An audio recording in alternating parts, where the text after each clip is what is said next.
Hello students, good morning. Welcome to the Hindi grammar class. तो आज हम पढ़ेंगे पाठ संज्ञा। संज्ञा मीन्स नाउन। तो यहाँ हम जानेंगे कि संज्ञा होती क्या है और इसके कितने प्रकार होते हैं। संज्ञा जो इंग्लिश में क्या कहते हैं हम, नाउन। किसी प्राणी, वस्तु, स्थान या भाव के नाम को संज्ञा कहते हैं। तो देखिए संज्ञा क्या होती है, किसी भी प्राणी का नाम या किसी वस्तु का नाम या फिर किसी स्थान का नाम या किसी भाव का नाम, यानी कोई भी नाम हो वो क्या कहलाता है, हमारा संज्ञा कहलाता है। तो देखिए प्राणी कौन होते हैं, जैसे कि कोई जीवित प्राणी मोहन है, महात्मा गांधी है। स्त्री एक औरत है तो वो क्या है, प्राणी में आएगी। घोड़ा एक जंतु है जो जीवित है, तो ये भी किसमें आता है, प्राणी में। तो ये जो सभी प्राणियों के नाम होते हैं वो क्या होते हैं, हमारे संज्ञा। अब वस्तु आप जानते ही हैं, कोई भी वस्तु, कलम, मेज, पुस्तक, गुड़िया, कोई भी वस्तु होती है तो इन सब का हर एक नाम होता है अलग अलग। जैसे इसका नाम है गुड़िया, इसको पुस्तक, मेज़, कलम। तो इस तरीके से ये जो नाम होते हैं वो सभी क्या होते हैं, संज्ञा। स्थान, अब स्थान का नाम होता है जयपुर या बाग। जैसे हमारा जो पार्क होता है उसको हम किस नाम से बोलते हैं, बाग। गांव, दिल्ली। तो ये सब क्या है, जगहों के नाम होते हैं अलग अलग, उनको भी क्या किस में रखा जाता है, संज्ञा में। अब भाव कैसे कोई भी हो सकता है, जैसे कि गर्मी लगना, खुशी यानी बहुत खुश होना, दया किसी के ऊपर दया आ जाना, ये क्या है, भाव दिखा रहे हैं हमारे। तो ये भाव के नाम हैं, ये सब क्या कहलाते हैं, हमारे संज्ञा। जैसे कि मिठास आदि।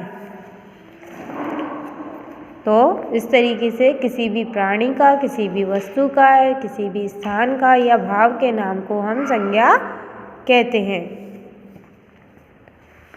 अब देखिए संज्ञा के प्रकार, यानी काइंड्स ऑफ नाउन। संज्ञा कितने प्रकार की होती है, यानी किस किस तरह के होते हैं। संज्ञा के मुख्य 3 प्रकार या भेद होते हैं।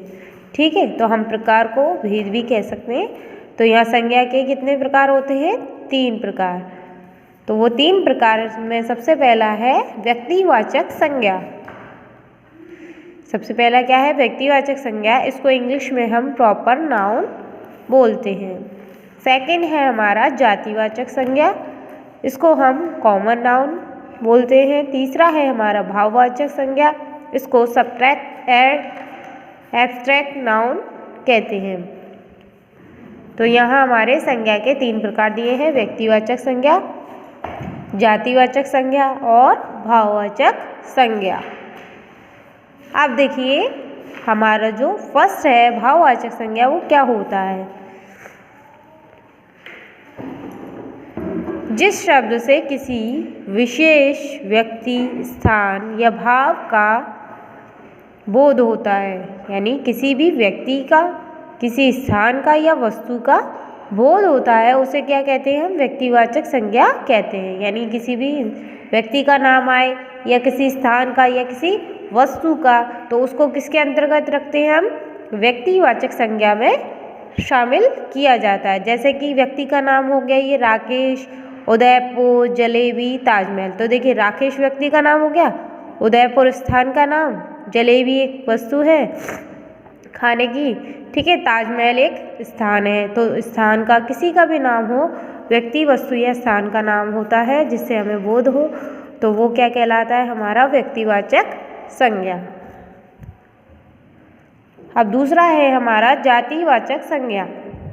जिस शब्द से किसी जाति के सभी प्राणियों का बोध होता है, ठीक है, यानी कोई भी प्राणी है तो उनकी एक जाति का बोध हो, ठीक है, उसे क्या कहते हैं हम, जातिवाचक संज्ञा। जैसे कि लड़का, अब हमें पता चल रहा है कि ये लड़का, इसकी जाति क्या है, लड़का है, यानी लड़की नहीं है।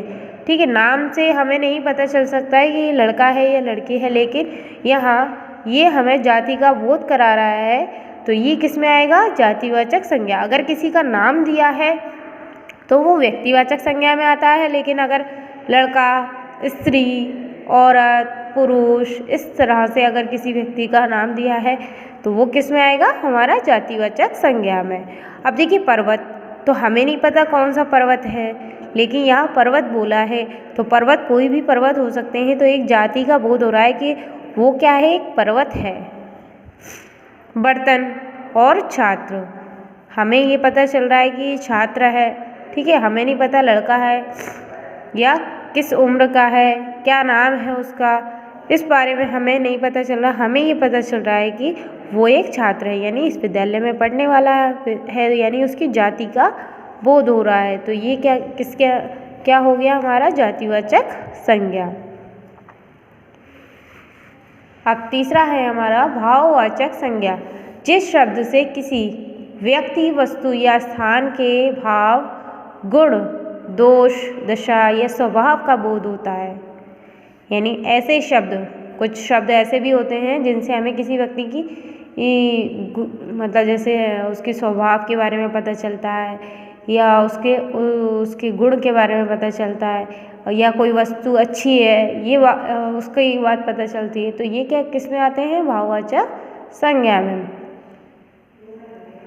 जैसे कि वीरता, तो हमें ये व्यक्ति की विशेषता पता चल रही है कि वो क्या है, उसके अंदर वीरता है, यानी वो बहादुर है, ठीक है। वीरता क्या है, एक भाव है, यानी व्यक्ति के अंदर होने वाला एक भाव। तो ये किस में आ गया, भाववाचक संज्ञा में। बचपन एक दशा है, ठीक है, यानी जब व्यक्ति क्या होता है, छोटा होता है, तो उसका बचपन होता है, तो वो क्या है, एक दशा है। खुशी क्या है, उसके अंदर की प्रसन्नता, तो ये एक भाव है। सुंदरता, ये क्या है, उसका गुण है कि वो सुंदर है। मोटापा, वो मोटा है, ये उसका गुण और दोष दोनों ही हो सकते हैं। तो ठीक है, तो इस तरीके से जो भी स्थान के भाव होते हैं, गुण होते हैं, दोष या दशा जो भी होते हैं, उनका बोध हो जाए जिन शब्दों से, तो वो क्या कहलाते हैं, हमारे भाववाचक संज्ञा।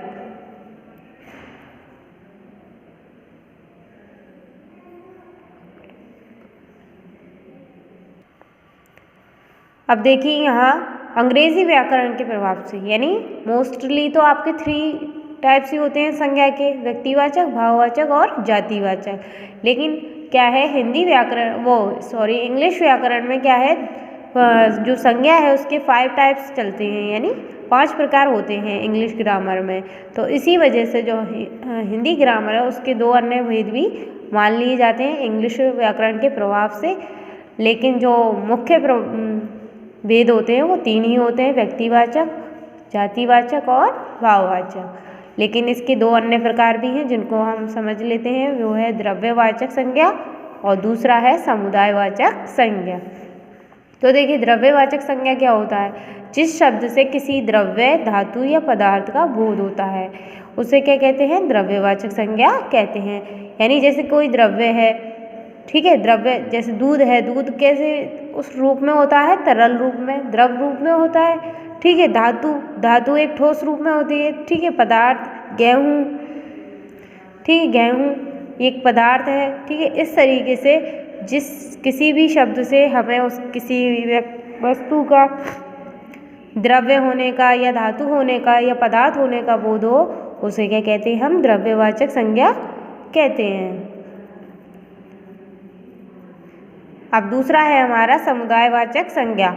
वे शब्द जो किसी एक ही जाति के व्यक्तियों, वस्तुओं या स्थानों के समूह का बोध कराते हैं। यानी ऐसे शब्द जिनसे हमें ये पता चले कि ये व्यक्ति एक ही जाति के हैं। जैसे आपने जातिवाचक संज्ञा पढ़ा अभी कि लड़का, ठीक है, लड़का होना, स्त्री, पुरुष, ये क्या किस में आते हैं, जातिवाचक में। तो उसी तरीके से जब जाति के व्यक्तियों, एक ही जाति का पता चले, तो उसे समुदायवाचक संज्ञा कहते हैं। यानी बहुत सारे लोग हों और उनकी जाति का पता चल रहा हो। जैसे कि भीड़, अब देखिए भीड़ में कोई भी हो सकता है, भीड़ बहुत सारे लोगों की से मिलकर बनी होती है, एक समूह होता है इसमें व्यक्तियों का, यानी किसी भी व्यक्ति का, वस्तु का या स्थानों का समूह क्या कहलाता है, समुदायवाचक संज्ञा। तो ये भीड़ है, ये इकट्ठी है, ठीक है। इसमें यहाँ नाम नहीं दिया है कि यहाँ राकेश है, रमेश है या कौन है। तो इस तरीके से जब लोगों का समूह होता है तो वो हो गई हमारी समुदायवाचक संज्ञा। अब सेना कौन होती है, हमारी आर्मी। तो उसमें क्या है, बहुत सारे लोग होते हैं, डिब्बा, कक्षा, गुच्छा, ठीक है। इस तरीके से कक्षा में बहुत सारे विद्यार्थी होते हैं, तो ये एक समुदाय के रूप में हो गई कक्षा, और ये वस्तु हो गई हमारी गुच्छा, ठीक है। अब इसमें महत्वपूर्ण बात ये है कि हिंदी में द्रव्यवाचक व समुदायवाचक संज्ञाओं को अलग नहीं माना जाता, ये जातिवाचक संज्ञाओं के अंतर्गत ही मानी जाती हैं। जैसे अभी मैंने आपको समझाया कि जो हिंदी ग्रामर है उसमें 3 ही प्रकार होते हैं, व्यक्तिवाचक, जातिवाचक और भाववाचक। लेकिन इंग्लिश ग्रामर के प्रभाव से यहाँ 2 प्रकार और बता दिए गए हैं, लेकिन इंग्लिश में इनको अलग रखा जाता है, लेकिन हिंदी में इन दोनों प्रकारों को किसके अंतर्गत माना जाता है, जातिवाचक के अंतर्गत, यानी ये दोनों जातिवाचक संज्ञा के अंतर्गत आते हैं।